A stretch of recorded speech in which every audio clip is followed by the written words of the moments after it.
가지고 있다는 생각이 듭니다. 며칠 전에 플로리다의 파크랜드라는 도시에 한 고등학교에서 총기 살해 사건이 있었습니다. 이날 오후 2시 40분부터 19살 난 니콜라스 크루즈라는 그런 범인이 학교에서 총을 난사해서 17명의 생명이 숨졌고 또 많은 사람이 부상을 했습니다. 이 파크랜드라는 지역은 평상시에 안전하기로 이름난 그런 도시였다고 합니다. 이 니콜라스 크루즈라는 범인은 이 학교에서 문제를 많이 일으켜서 퇴학을 당한 그런 학생이었고 특히 총기에 대해서 집착적일 정도로 관심을 가졌다고 합니다. 또 정신적인 병이 있어서 치료를 받다가 치료를 중단하고 있었다고 합니다. 이미 여러 가지 문제로 해서 경찰이 여러 번 찾아가기도 했었다고 합니다. 이 범인은 철저한 계획하에 학교로 들어왔습니다.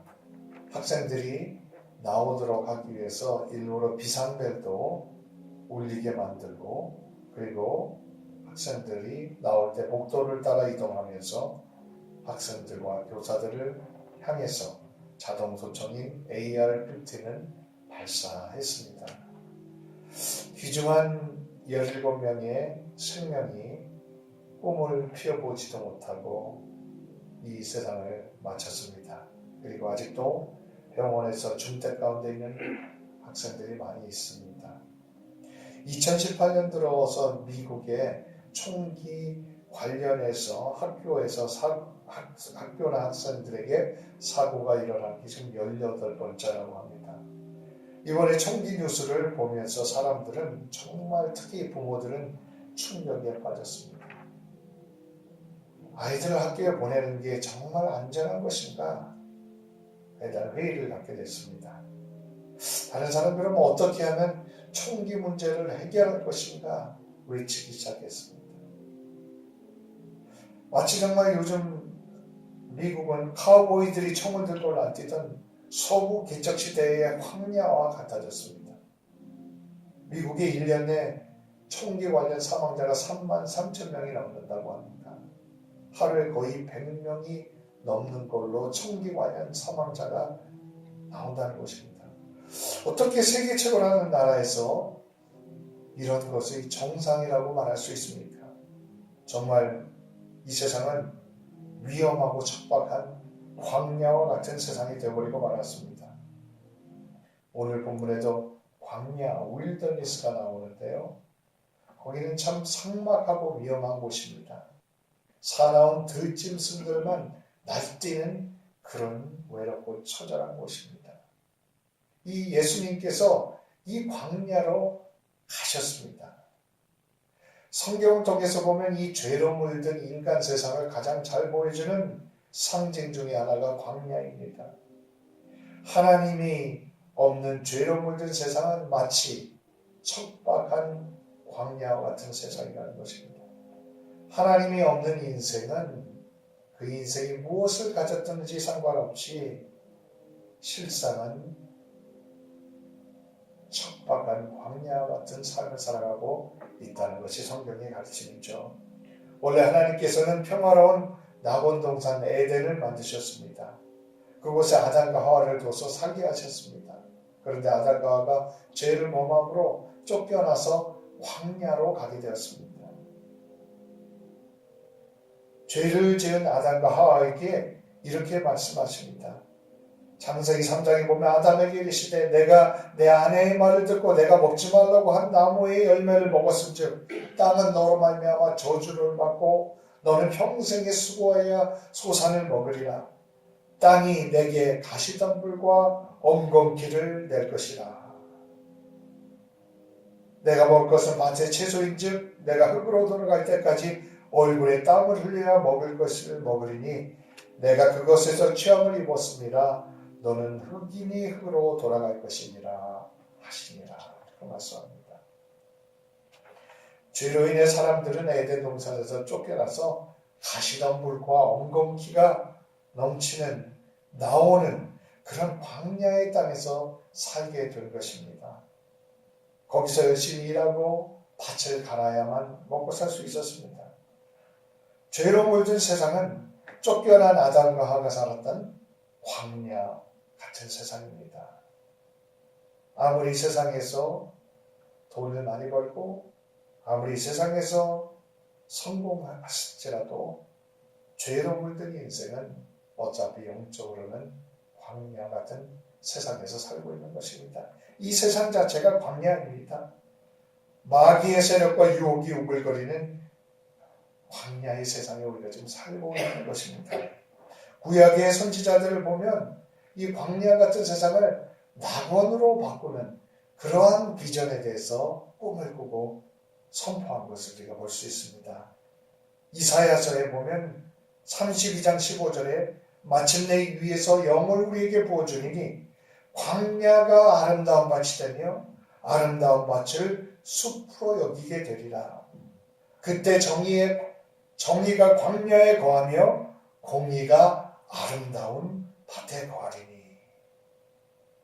이사야는 당시 부정의하고 어두운 그 세상을 광야에 비유해서 말씀한 것입니다.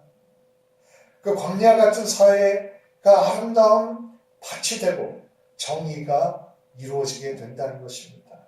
하나님이 역사하시는 그런 일이 일어난다는 것입니다. 이사야서 35장 6절 그때의 저는 자는 사슴같이 될 것이며 말 못하는 자의 혀는 노래하리니 이는 광야에서 물이 솟겠고 사막에서 시내가 흐를 것입니다.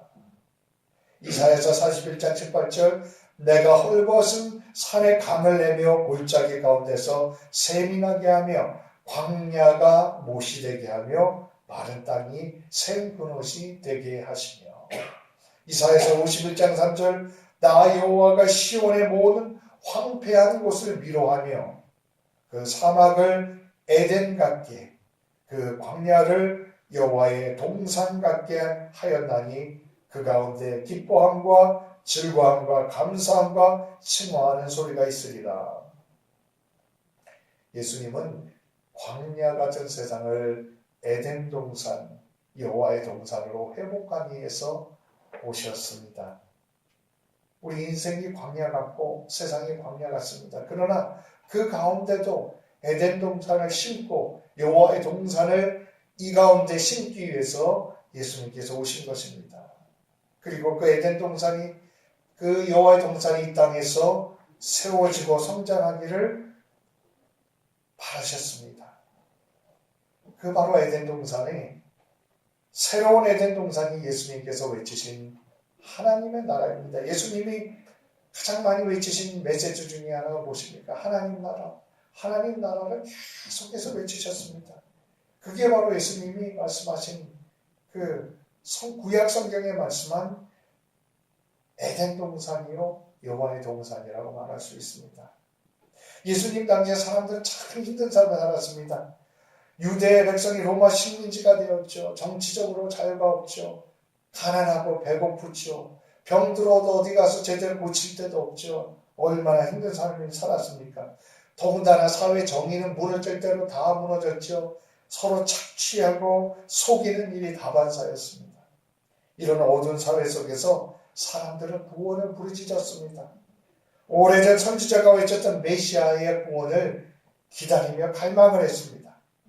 그때 예수님께서 나타나신 것이죠. 그러면서 하나님 나라를 외치신 것이죠. 사람들은 당연히 열광할 수밖에 없었습니다.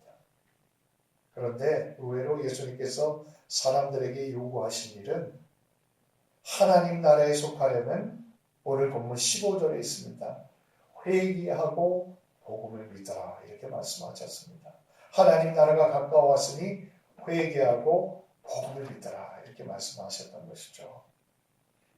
우리가 하나님 나라에 들어가는 속하는 조건은 우리가 여호와의 동산에 들어가는 조건은 다른 것이 아니라 바로 회개하고 복음을 믿는 것이라는 것을 알 수가 있습니다.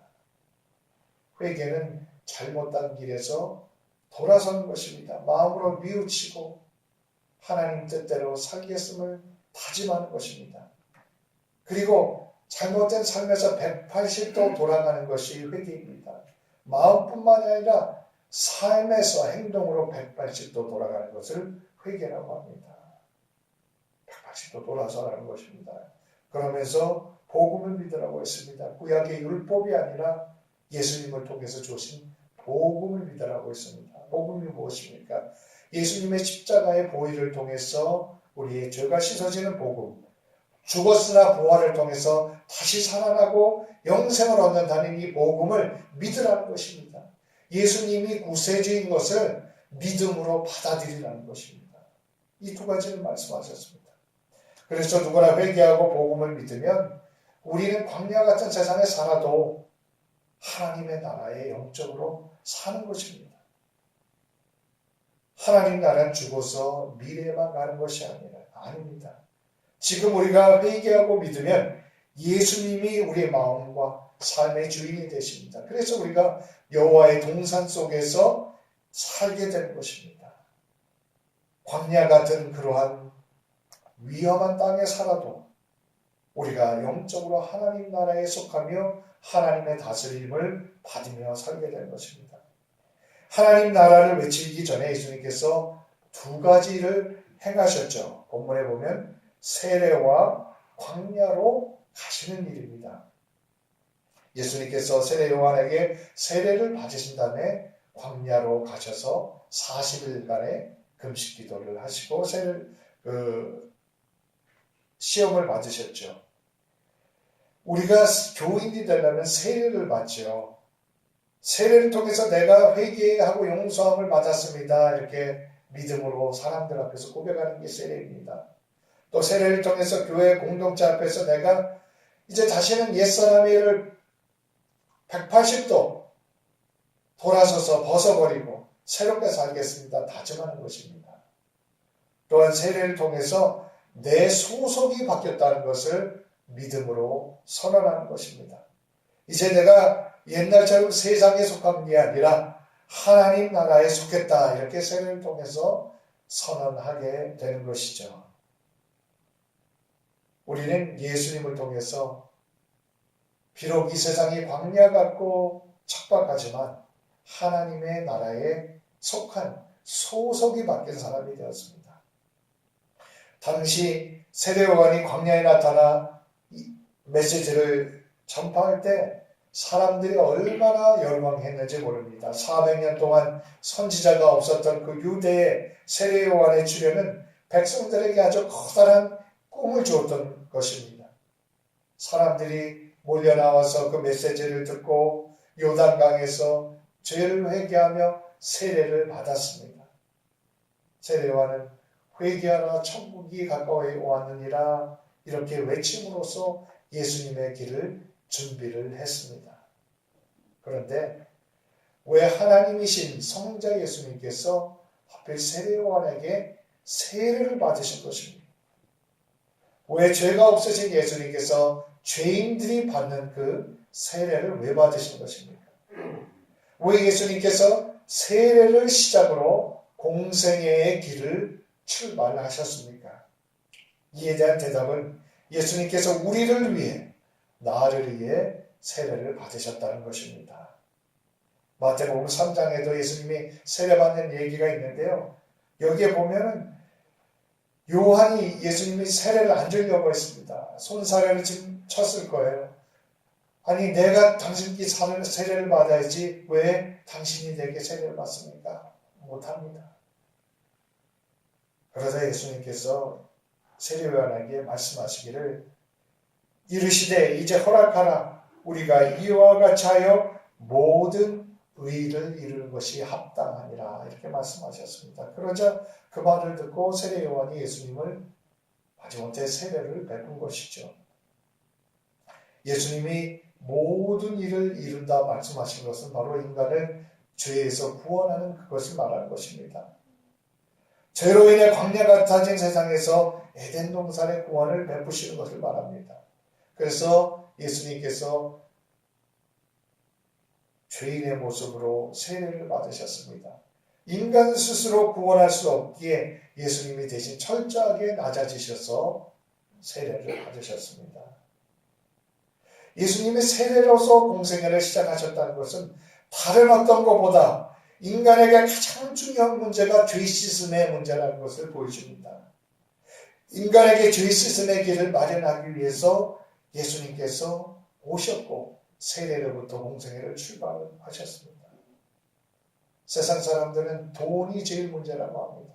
아닙니다. 세상의 문제는 죄의 문제입니다. 어떤 사람들은 교회만 가면 죄 무슨 죄가 많아서 그렇게 죄를 얘기하냐고 합니다.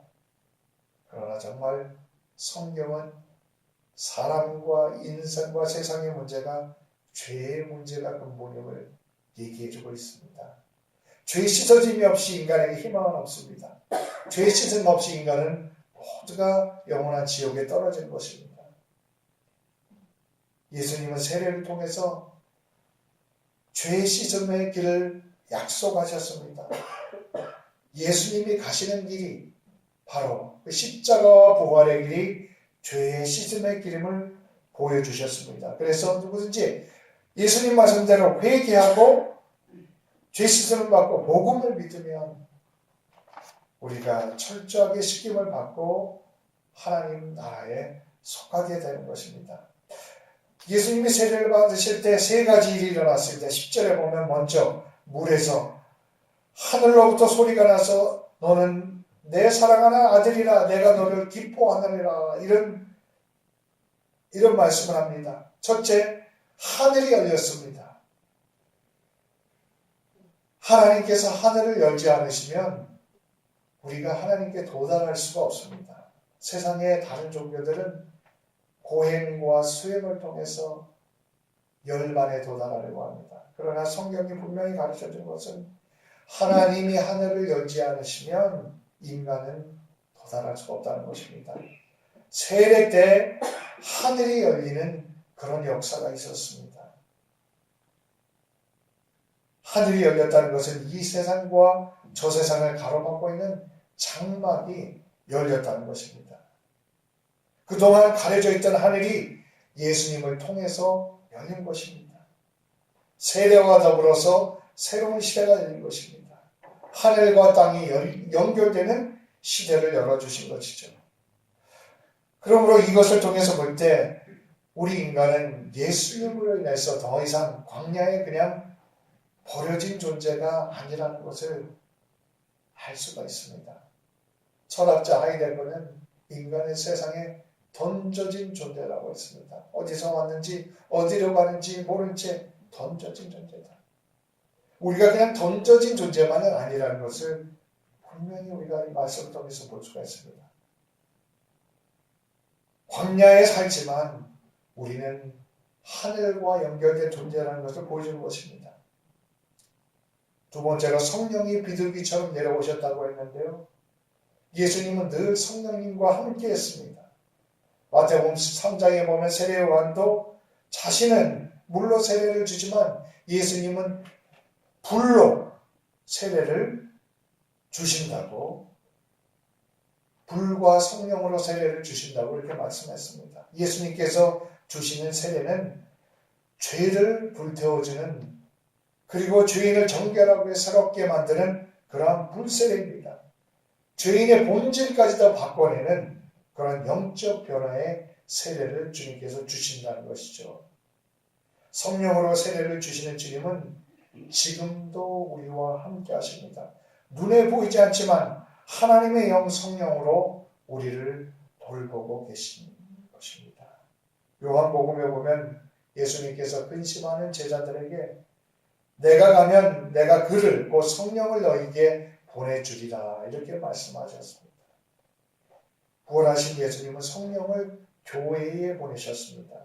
그리고 성령이 오셔서 우리를 진리 가운데 인도하고 계십니다. 하나님의 뜻을 깨닫게 하십니다. 우리가 넘어질 때 힘을 주십니다. 낭망할 때 용기를 주셔서 일으키십니다. 성령이 우리를 새롭게 하십니다. 우리가 사는 생활은, 우리가 사는 세상은, 사회는 정말 더 광야 같아지고 있습니다. 전쟁이 곳곳에 끊이지 않고 싸움과 불의가 넘쳐납니다. 과학은 엄청난 속도로 발전하고 있지만 세상은 여전히 전쟁과 공포 가운데 있습니다. 우리는 핵무기를 우리의 이마이고 살아갑니다. 전쟁의 포화 속에서 자식들을 보호하기 위해서 필사적으로 몸부림치는 탄식하는 아버지 어머니의 피 맺힌 외침이 세상의 많은 곳에서 들립니다. 플로리다 고등학교 총기 사건 희생자들의 부모들처럼 자식을 총기에 잃은 부모의 탄식과 울부짖음이 곳곳에 들리는 세상입니다.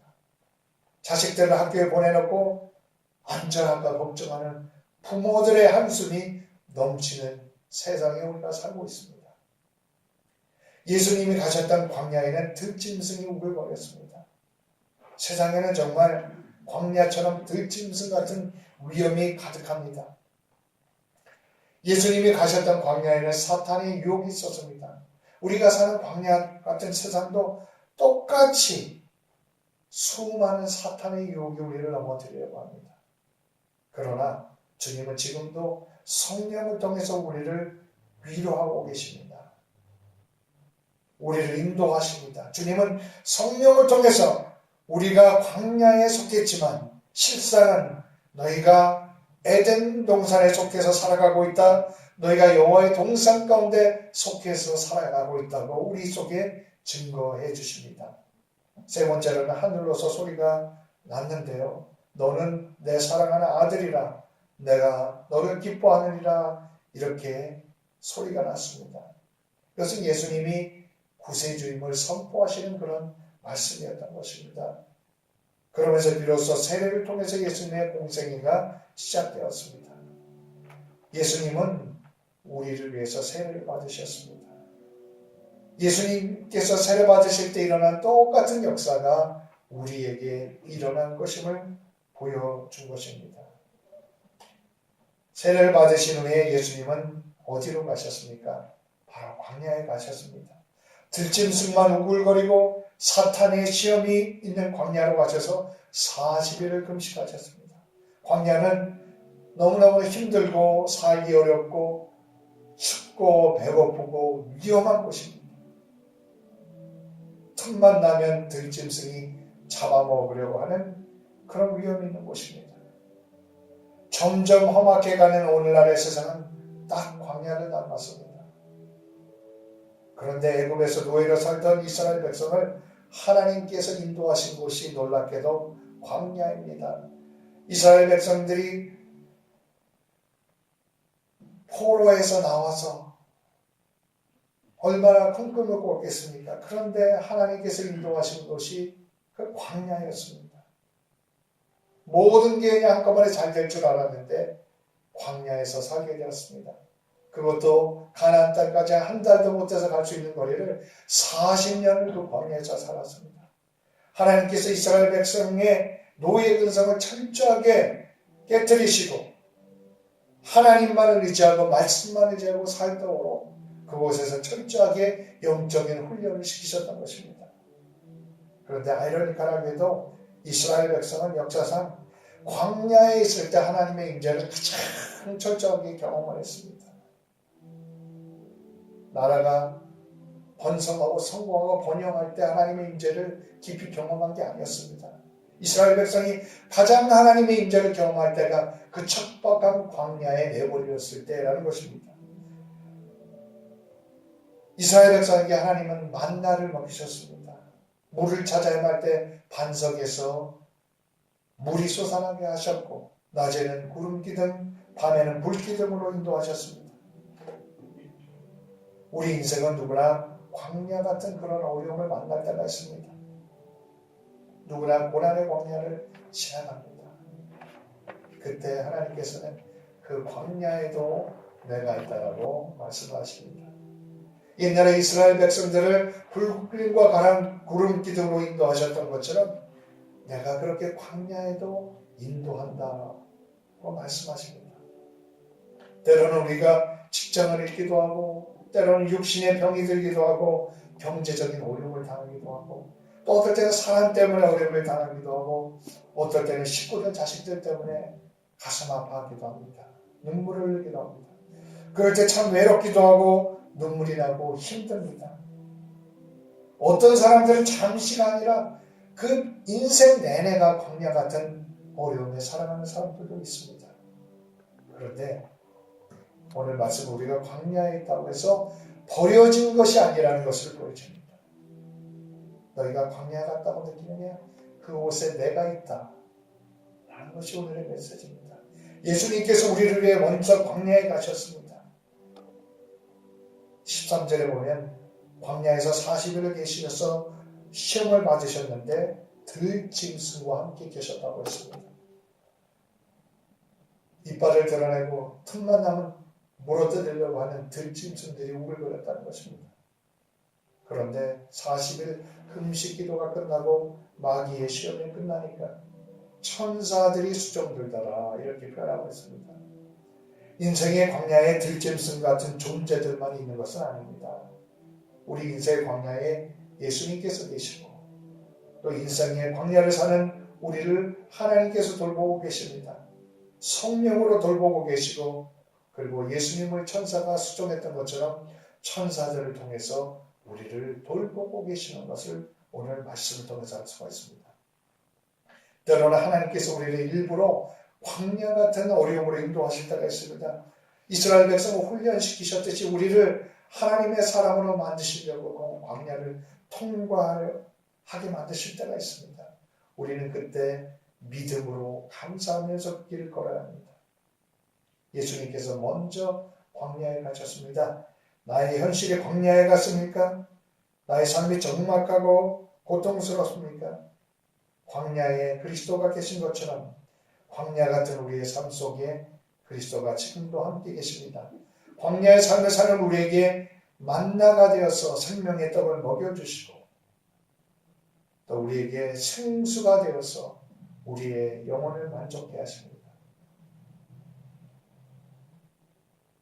주님은 우리에게 너희는 광야에 살지만 영적으로 이미 하나님의 나라에 살고 있다고 그렇게 선포하십니다. 우리가 이 믿음을 가지고 이 용기를 가지고 이 사명을 가지고 살아야 합니다. 그리고 우리도 해야 할 일이 있습니다. 예수님을 따라 세상에서 하나님의 나라를 외치는 것이죠. 점점 정글 같아지는 이 세상 속에서 하나님의 나라의 복음을 전하는 일에 동참해야 하는 것이죠. 들짐승 같은 위협이 넘치는 세상에서 우리가 평화를 하나님의 평화를 전하고 정의를 실천하는 일에 동참해야 하는 것입니다. 사탄의 유혹이 넘치는 세상에서 우리가 하나님의 나라를 세워가야 합니다. 이것이 오늘 우리 교회에게 하나님께서 맡겨주신 사명인 것입니다. 기도하겠습니다.